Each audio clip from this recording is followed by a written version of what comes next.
Namaste. Welcome to the Som Yoga and Ayurveda podcast. My name is Aaron Petty. I'm a yoga teacher trainer and a yoga therapist. And I am blessed today to be joined by Myra Lewin, who is one of our Ayurvedic teachers. Something I've wanted to do on the podcast for a long time is to start to bring guests on. Guests that share the message that we share in a powerful way so that you can have a little bit more of a banquet of knowledge to devour on the podcast. So today I have Myra. Myra is an Ayurvedic practitioner and a master yogini with more than 200,000 hours of teaching experience in both Ayurveda and yoga, spanning over 35 years of practice. In 1999, Myra founded Pule School of Ayurveda and Yoga, a revered center for holistic healing and education, as well as a sattvic community for sharing and learning.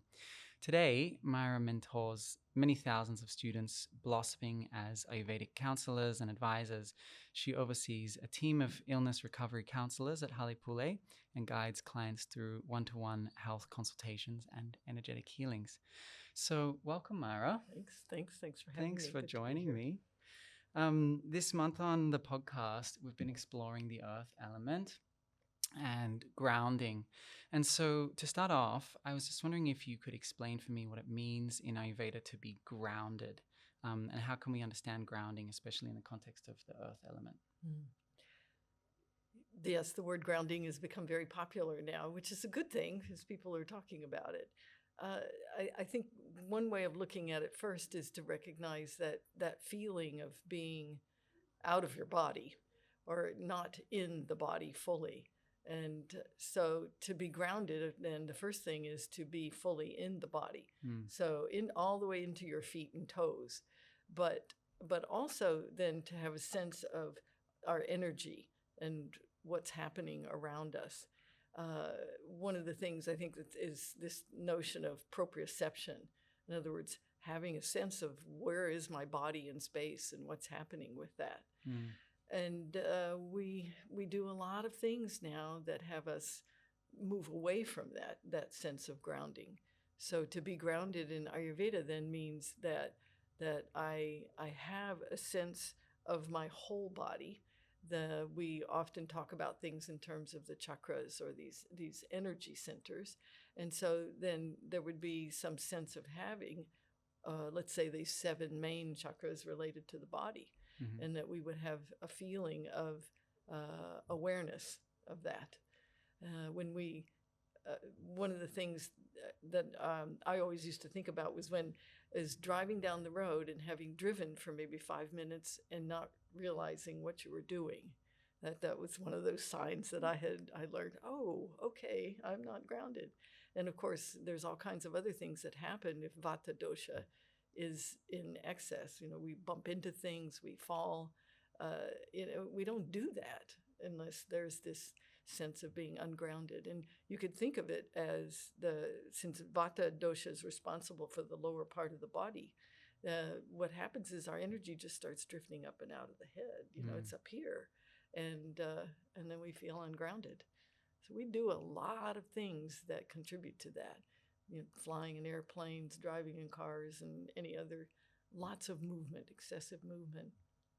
And then looking at screens. Those are all things that contribute to it.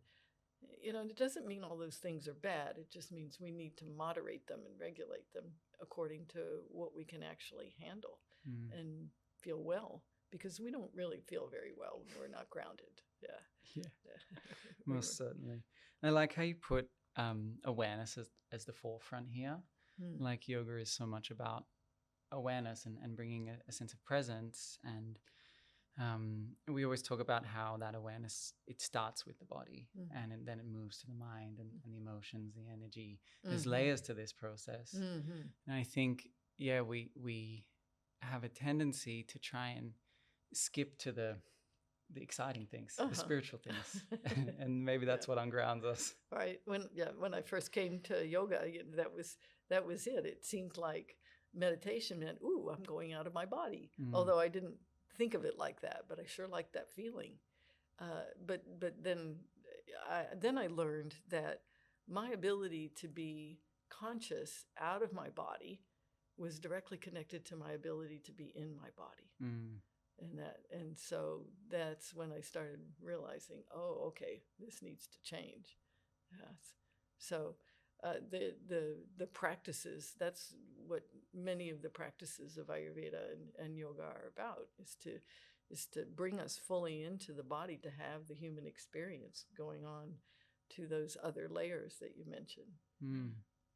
So if we're seeing this as like a trend towards a lot of people having these ungrounded vata kind of experiences, like what do you think are the main culprits for us? I know you mentioned a couple of them, the plane travel and the screens and that kind of thing, but are there some things that you see that are like really commonly putting people out of balance in this way? Well, the diet is certainly one thing. And the diet doesn't have an appropriate amount of grounding food or augmenting food that adds to the body. And these are foods that have primarily the sweet taste, not sugary, but the sweet taste. And there's been some trends in the past 10 years, especially, to move away from that kind of food, thinking we can't digest it. But it's because of the disturbance that we each have. It's not because the food itself is a problem. And so we keep looking for relief, but not solving the problems and not really going to the cause of the problem. So too many light foods, too many airy foods, too much drinking our food as opposed to eating it.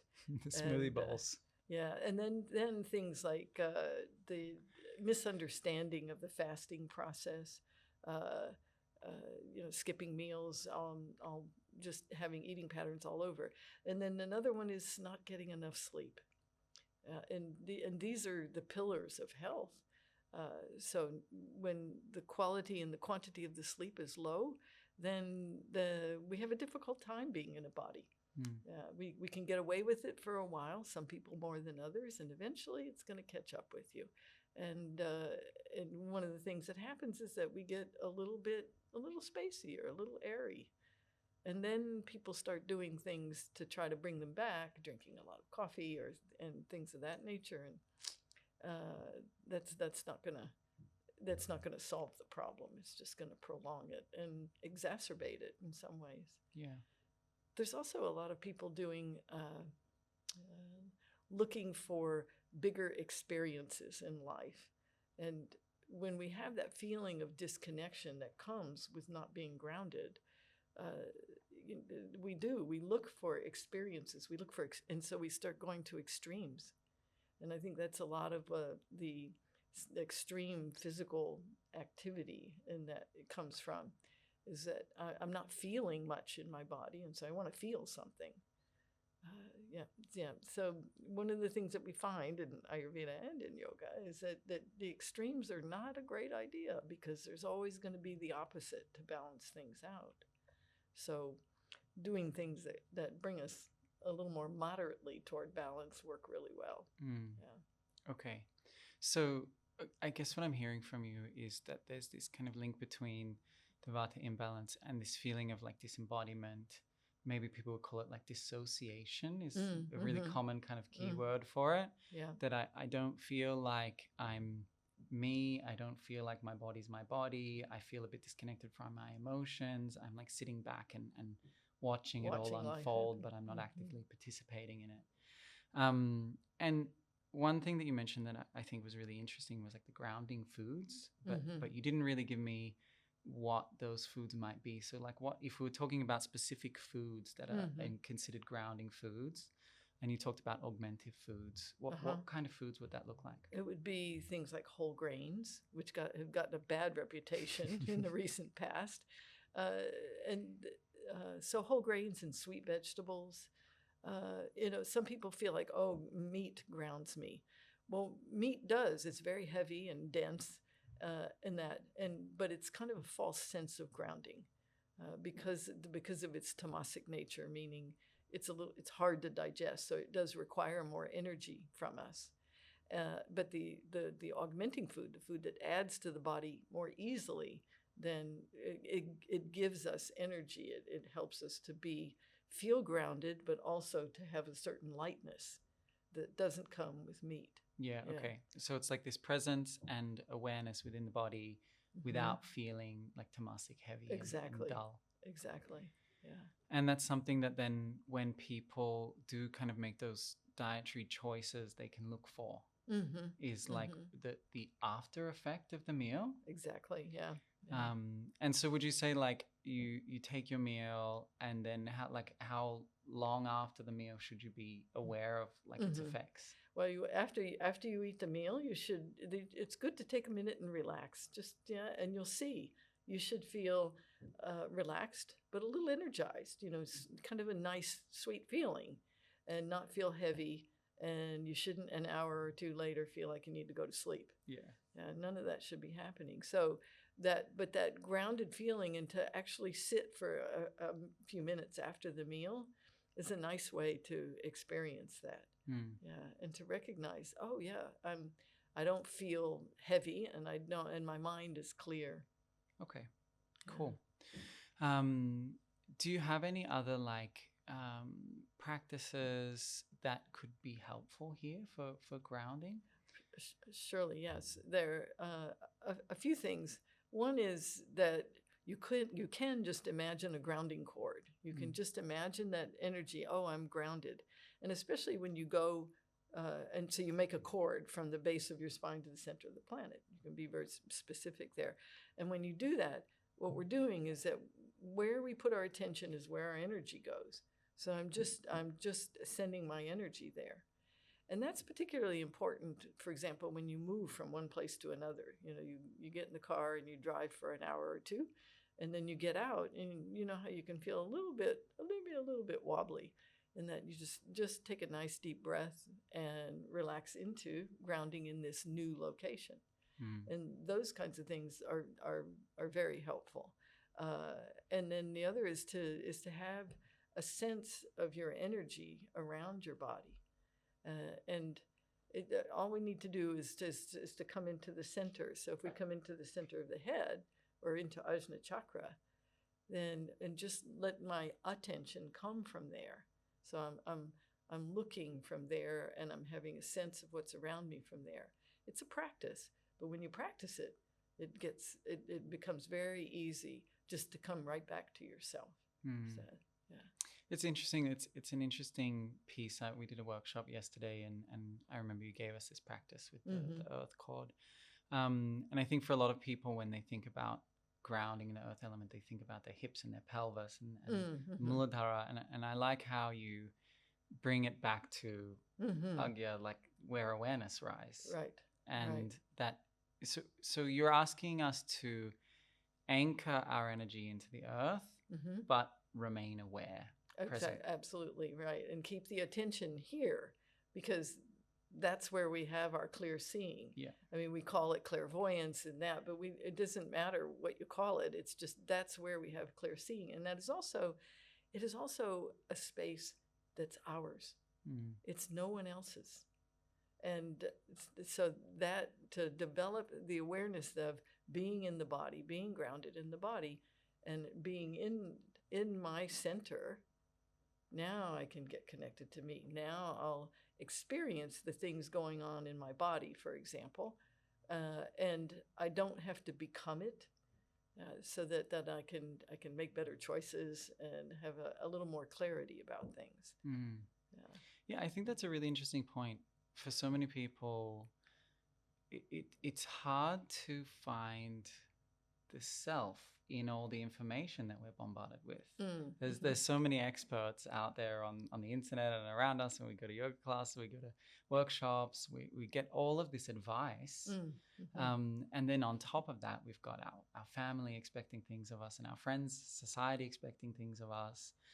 I think that like reclaiming your personal space in that way is such a powerful thing, because it allows us to consider what's mine, what feels grounding for me, regardless of the advice outside. That's right. So we can take that information, and for example, you You can just let it be right out in front of you, and you can look at it and examine it and that. But we don't have to be engulfed with it.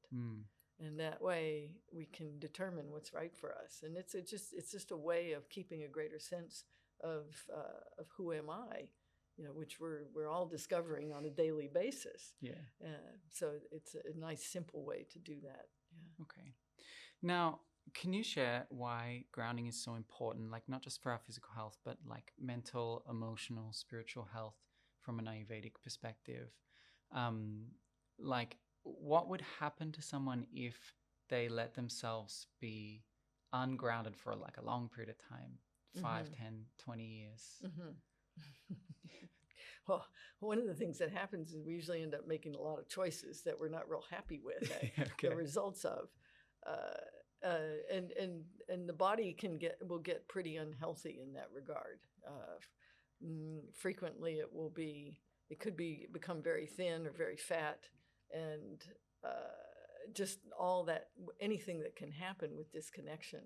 And then the other thing that happens, though, is that mentally we begin to make choices out of fear, right? Because one of the things that happens when we're ungrounded, Vata dosha goes up. And there's that sense of I'm losing connection with the body, which means I'm losing connection with life, because my life on this time exists in the body. And then so fear comes up, and then we start making decisions from fear, and we get results that we don't like. So the thing that we need to do then is to come back to it. And even for people who've been like that for a very long time, if they're willing to take those first steps, and the thing is, well, where does that willingness come from? Because the mind is just untrained and all over the place when Vata gets high. One thing to the next, and then sometimes we'll get stuck on something, but just be distracted by everything else, so that you end up not doing anything very well and have a lot of difficulty finishing things and that. So, but just taking those first steps is what says hello to spirit. And then once that happens, and this is part why the center, coming into the center there is so important, because that's what that does. It says hello to your spirit. And then if you just can keep coming back there, even little by little, then things can change. And I've seen people change, who have been pretty disconnected all of their lives, and then they're 50 years old and they're coming back to themselves and discover themselves as a whole new person. And frequently the actual physical appearance will change also. Yeah. In what way? The lines will go out of the face. There's more smiling. The eyes get brighter, and usually the skin gets better. But the more so they they have a sense of feeling valuable, and so then they start offering valuable things in life. Because sometimes when we get very disconnected, we're just walking, we go through the mechanics and maybe even stop doing that. There's a lot of people these days who are quite withdrawn, and so that we start being able to come back to life and to experience the depths of life, all the depths of feelings, and particularly to experience love. Because when we're disconnected and out of our body, or just that feeling of being ungrounded, again, the fear goes up, which means we tend to get a little bit sharp, and then we're not feeling safe enough to be warm and fuzzy, which we're real good at, actually, when we let ourselves. I feel like that's what most people want at the end of the day. Oh, yeah. We do. That's why so many people, everybody's got a dog these days, which is great. I think the dogs are here to just remind us of that, to remind us of the purity of who we are. Yeah. And so close to the ground. So if you could share one message to the yoga curious or Ayurveda curious practitioner out there who has this idea that yoga is about transcendence and that Ayurveda is about dietary extremes, and maybe they're flitting about all across the planet, traveling and trying to find themselves, and they're experiencing some of these symptoms. What's like the one message you would share to those people? I would say to bring some regularity back, because inconsistency is one of the things that aggravates vata very quickly. And, you only need to take one step. You don't need to do it all. That's what I think the most important thing to remember. There's many things that one might see that, oh, I could change those things and it will change. But having a regular schedule of eating and sleeping, that will pay off tremendously to keep you grounded. We're meant to sleep. We need to sleep, about a third of the day, a little bit less for some people, a little bit more for others. But it's when the mind as well as the body rejuvenate and heal from problems. So when we have enough of that, other things even get a lot easier. Yeah. And that's it. You take those first steps, and then maybe the next steps are much easier. Yeah. And then actually we find that the ability to have that spiritual connection increases. And that's a beautiful thing. Yeah, they come up together, right? Mm-hmm. It reminds me of something from the Yoga Sutra that's always stuck in my mind. And I know there's something similar in Ayurveda. In the Yoga Sutra, it's ekam tattva abhyasaha, practice one thing only. Mm-hmm. Mm-hmm. Is there like a similar recommendation in Ayurveda? Because Yes. I know you could give a lot of advice really quickly. Right. And we do. We tell people a whole lot of things, and then we say, okay, so here's the three most important things that we see, and then we negotiate and say, okay, now you choose what it is that you can do, and it'll work as long as you're committed to it. Right. So it's pick one thing that can ground you. Yep. And then commit to it. Mm-hmm. Do it regularly with consistency every day. Exactly. Yeah. Which is one of the more challenging things for people when vata is in excess. So. I think it's one of the most challenging things with people who take up a practice in general. It's something we hear all the time is like, oh, I've done all this study and I've learned all these things, but I'm not doing it. And then like adding teaching on top of that, I think a lot of us are like, okay, well now my teaching is my practice. It's something we always try and direct people back to is just do your practice, just pick one thing and do it every day. Exactly. Yeah. Exactly. Yeah, because we have to remember, no matter what we're doing for others, we have to bring it here. We have to bring it home. Yeah. Okay. So I would love to hear a little bit about your own journey in yoga and Ayurveda. And you've been practicing for a long time now. And something that I've always admired about you is like you really are for us an example of like what happens when you commit to the path. And something I always seek out in my teachers is like, have they been practicing a long time and are they still healthy and happy? And if they meet that criteria, then I'm all ears. So I'd love to just hear like what drew you to this path in the first place? I know you worked in corporate and made a transition at some point. Yeah. All of my life, in my early life, I had digestive problems. And I wasn't sick. I had one cold my entire young life. But then some people told me about some eating differently, and I tried a little of it, and I felt a little better. And then I realized that there was somehow some connection, and that I was just always looking for a way to feel better. And I became a vegetarian. I was in the organic movement in the early days in the 70s, and I was just looking to feel better.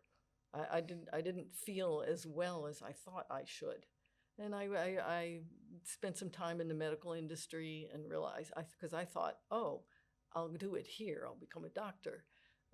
Then I realized that probably wasn't going to work very well because I had different ideas, but I actually didn't know what. I just knew there had to be something out there. And so I discovered a few things along the way. I remember I became very enthralled with Edgar Cayce, who in the early 20th century and so forth.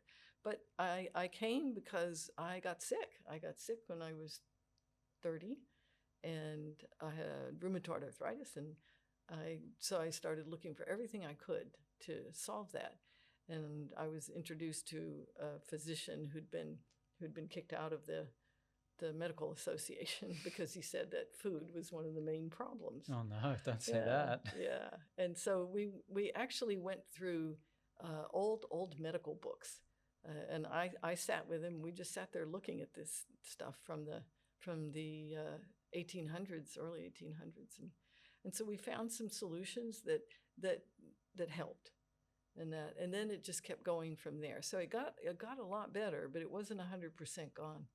And so, and then I started practicing yoga. I was referred to yoga, and my yoga teacher said to me, I think you should take up Ayurveda.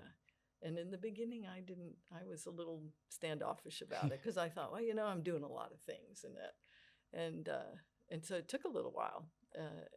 So I tried a couple of little things, and then I finally tried the ghee. Okay. And the ghee, because I had done so many things I had followed all the fads, and I had dried up my body something fierce, and of course it was already inflamed and had problems, and so the ghee was a miracle for me, as are many things that we can find for ourselves when it solves a problem. It feels like a miracle. But what really happened for me in Ayurveda was that it made my life make sense. Because at that point I was attempting to do things spiritually to feel connected, and it still wasn't happening.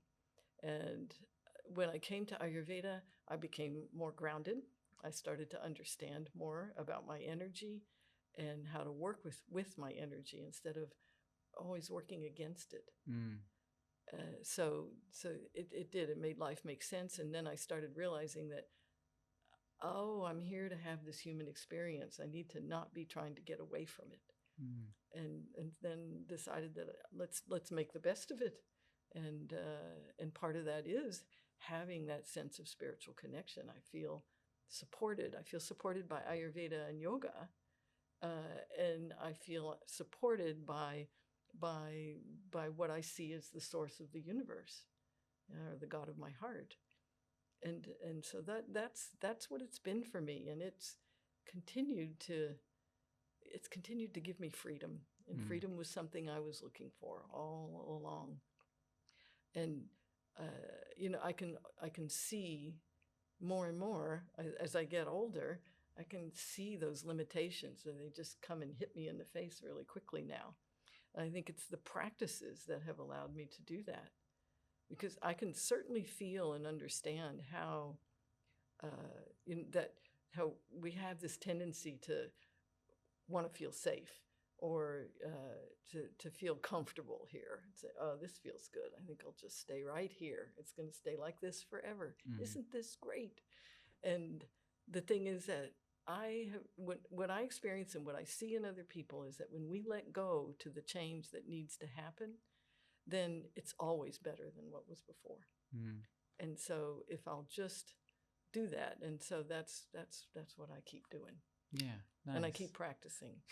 Yeah, because I'm human, and I know my mind can go back to some of those old ways. Yeah. I want to get into your personal practice in a little bit, but before we do that, I would love to just hear, like, what was yoga and Ayurveda like, the community around it, and the practices when you started? Because I think a lot of us are here in the modern world, and we see what yoga is. It's you go into a studio, and there's young people, and they're doing asanas. And Ayurveda, maybe you're going to India and you're seeing a doctor and they're giving you some herbs, or you're going to a Panchakarma center. And so what was it like to be in the yoga scene? And then what was Ayurveda like? Like, what was that introduction for you? Where did you go? Yeah. Yoga, there really wasn't anywhere to go, actually, at that time. But, yoga, I guess what I could say was that I was in the United States, and most people either knew or knew of And and even at the point that I started teaching, and when I started teaching was when it was starting to grow in a notable way. Otherwise, it had been pretty much the same, since the late 70s or so, I'd say. And I was fortunate to be with some of those teachers as well as teachers in India. But so there would be this, if you think about it now, there's no internet or anything. So there's this discussion that would go on. And when things would come up or people were learning new things and they wanted to get some perspective on it, actually, it was at the time when Yoga Journal came about. And that was the first, I think, first magazine. And things were in magazines back then. And so you wrote a letter to the editor. And that's how we communicated. And then the editor would give you a response. And the editor, the editor would publish it and somebody else would write in and give you the response. So you see how long we had to wait for things, but we had to contemplate things. That's a slow forum. Oh yeah. No, that was how it was. And then the first time I went to India, there was no communication, and I was just told by people who had been there, and they said, no, you have to show up on his porch. He sits at 6 o'clock in the evening, and you come and tell him what you want to do, and then he'll tell you whether you can be a student or not. Wow. It was a little bit of a stretch for me to get on the plane not knowing where I was going. Yeah. And so things were a little bit more like that. We did. In the beginning, it was about self-realization. And honestly, I probably really didn't have an idea of what that was, except that I knew there had to be more than what was happening to me. Because I had, at that point, I had already spent quite a bit of time in the corporate world, and I was transitioning out of it. But I still didn't have a feeling for what was there, except by the time I went to India, I did. Yoga it gave me some foundation, and I started with meditation and came to, I went to my first meditation with a fellow named Jack Cornfield, who's still around. He's a lovely, lovely fellow. And I was just so enthralled. I'd never heard anybody talk like that before. So there's so much more information available now. And then when I came, and then as my yoga teacher kept encouraging me to go into Ayurveda, there was nowhere to go. There were 2 books in English. 2. Wow. Yeah. And you could get your hands on some of the Indians had written, but most of those were written in a way that they didn't make any sense. At least to me, they didn't. But I was fortunate at that time. So it was the time when David Frawley, Robert Svoboda, and then there was a couple of other ladies, Patricia Hansen anyway, they came back from India after having spent many, many years there. Okay. And so they started doing workshops. And so I literally went all around the country. Wherever they were, I was there because it was the only way I was going to learn anything. Yeah. And so then I went and spent time with a yoga teacher, Richard Freeman, in Colorado, and just spent months there. And then and that's how I did it, actually. And so then I just started studying Ayurveda, and then there were a couple of other books written. David Frawley had started writing books. He's got many prolific books. He's got some of the best books I've got on my shelf. Yeah, so that's, and he just was like an encyclopedia. And so listening. And then, honestly, there was a fellow I talked to one time who had been practicing Ayurveda in Southern California, and I can't remember his name right now. And I said, "Where did you learn?" And he said, I'm self-taught. He said, "Myra, it's so natural. Mm-hmm. Just pay attention to what you are learning and apply it." And I took that advice. And I just started applying everything and trying things, and then checking, when I wasn't getting results that I thought I ought to get, and that. So, and then we started to have more materials come out, and I just devoured everything I could get my hands on. Yeah. That's so interesting. I think like the common pathway now is like you go and take a course, and it's like, I'm going to go and do my 600 hours Ayurvedic consultation course, and so I can get my insurances, so I can start doing my practice. Yeah, I love how natural of an evolution it was for you, and that you that piece of advice is golden. Yeah. We need to, just to sit and talk with people, and that is one of the ways you learn the best. You listen to people's experience and see what's happening. And sure, you have to understand the foundations and the principles, and that, but understanding those principles, if you're not applying them in your life, and that's really the key, is that you have to apply it in your life, because that's when. And I think this is a very important part for Ayurveda, which is that we need to understand that it is holistic. And what that means is that it applies to everything about us, and that everything affects everything else. And honestly, I've spent the last 35 years just doing everything I can to embody that, because when I do, I feel better and things go better. So it's, and I grew up in a scientific environment. I was all science all the way, and all a linear, compartmentalized way of thinking. And it has been a real joy in my life to let go of that, and to the point where, I'd say, okay, I'm not going to think about it like that. So what's happening? What's right here? Yeah. What do I understand about function and the body, the mind, and the spirit working together? And how was that transition from like applying things in your own life to your own body and mind and experience? Like, at what point did you decide to start like treating and working with people in an Ayurvedic sense? Well, actually, it was because I had one gal working with me, and I was teaching yoga, and then I'm standing there after the classes giving people all this advice, and she looked at me and she said, "You need to start doing this formally and charge for that." Okay. So you were just a yoga teacher with loose boundaries, giving out too much advice. Totally. Yeah, loose boundaries, exactly. Yeah, and actually, so then I started, and then I realized, oh, okay, this is valuable, and people are looking for it. Yeah. Yeah. And then did you end up transitioning more away from the yoga teaching and into like mostly what you do is Ayurveda now? I kept it. It was probably half and half for a good long while, because I really see them both together. Yeah. Yeah. And I love teaching yoga. Yeah. But now more toward Ayurveda, because because I feel like it's actually so important, because for people who are yoga practitioners, who are committed yoga people, they really need it. Otherwise, there's a lot of conflict, I think, that can be created. Yeah. Yeah. Yeah.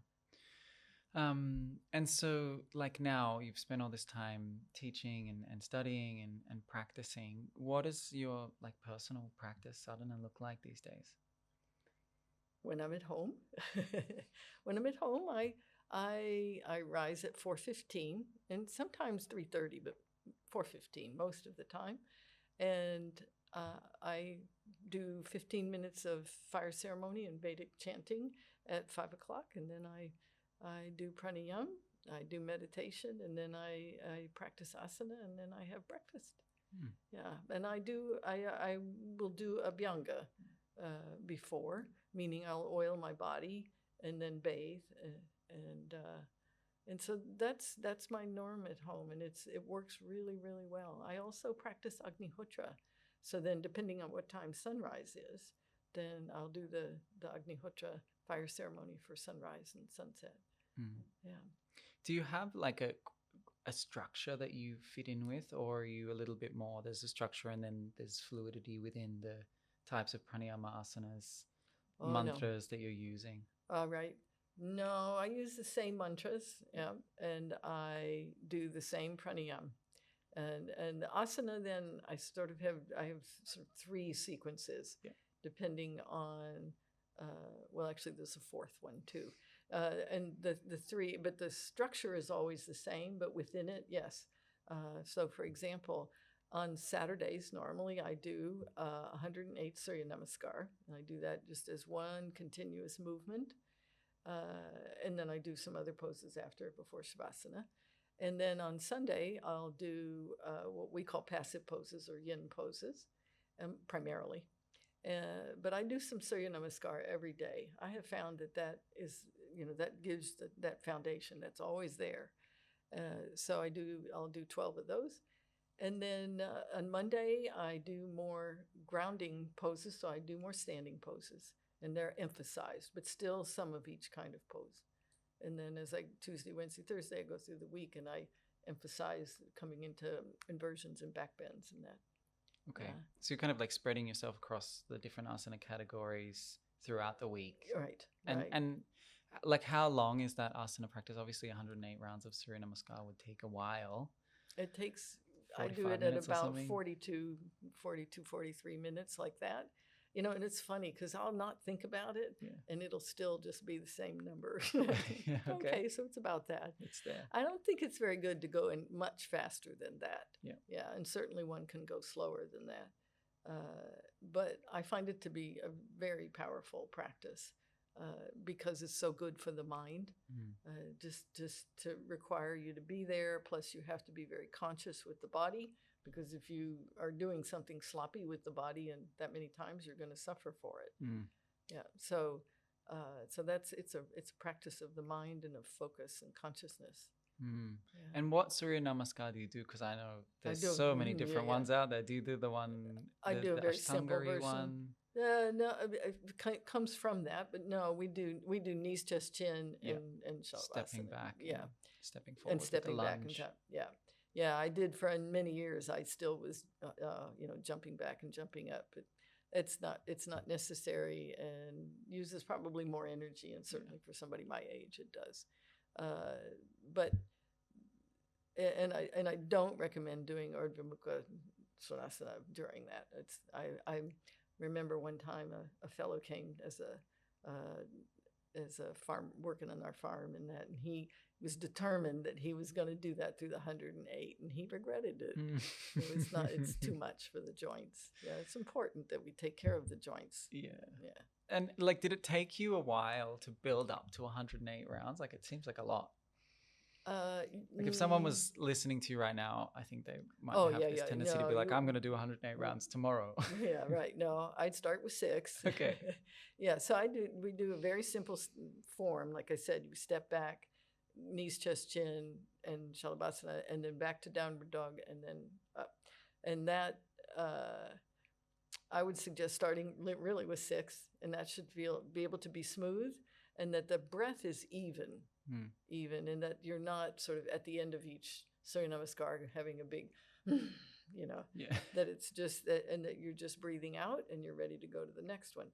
And then work to 12, and then start going up, 2 or 3 at a time. Yeah. Yeah.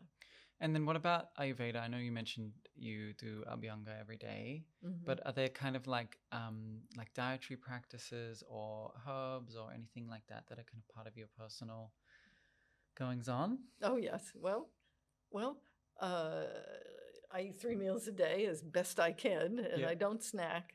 And I think that's an important thing for people to recognize, that it's not a good idea.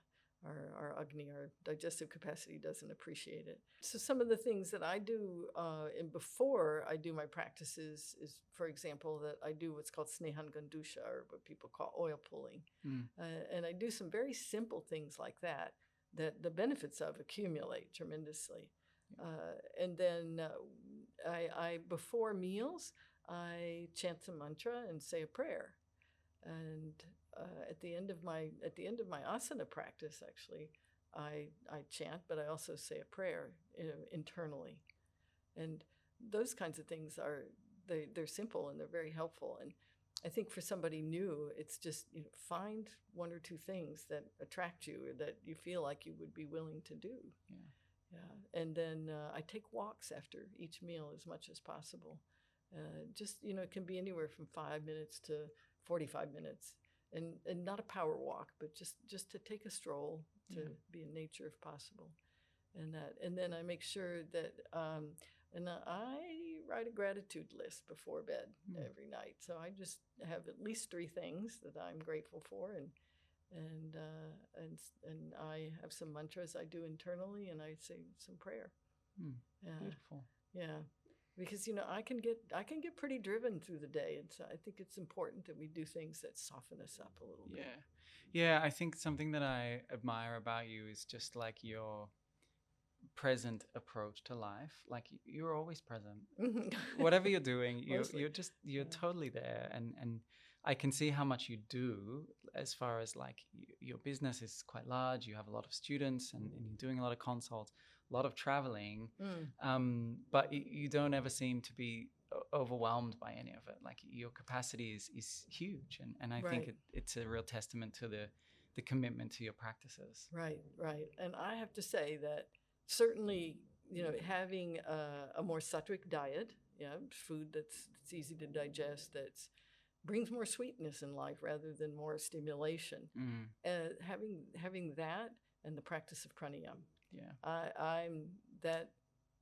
And I was told that early on, that it'll keep you young, it'll keep you in your life. And like I said, I had that moment where I realized that oh, I'm here to actually live life. And so I attribute it to that. And pranayama is meant to be practiced consistently over a period of time, and then it accumulates. And that's the thing I think we all need to recognize. To prevent disease, the good things accumulate, just like the not so good things. So, do the things that are beneficial, that have you feel well and in your body, and feel grounded. You should, and then, you get to those later years, and you're not having to deal with all kinds of problems. Yeah, I love that. Yeah. Well, we have some workshops to get to. Yes. So I appreciate you taking the time to have this chat with me, and I'm sure that everyone listening is going to take so much out of it. Thank you again for joining us here, and hopefully we'll see you again. Just before we finish off, how can people find you if they want to come and learn from you? Yes. So it's halepule.com and is the website, and that's HALEPULE.com. And that means house of prayer. It's from the Hawaiian language, because I lived in Hawaii for 20 years, and we're on Instagram and Facebook as well, and check it out, because there's lots of fun things going on there. We have a really vibrant community that's a free community just about Ayurveda and yoga. There's so much to take away from Myra's community.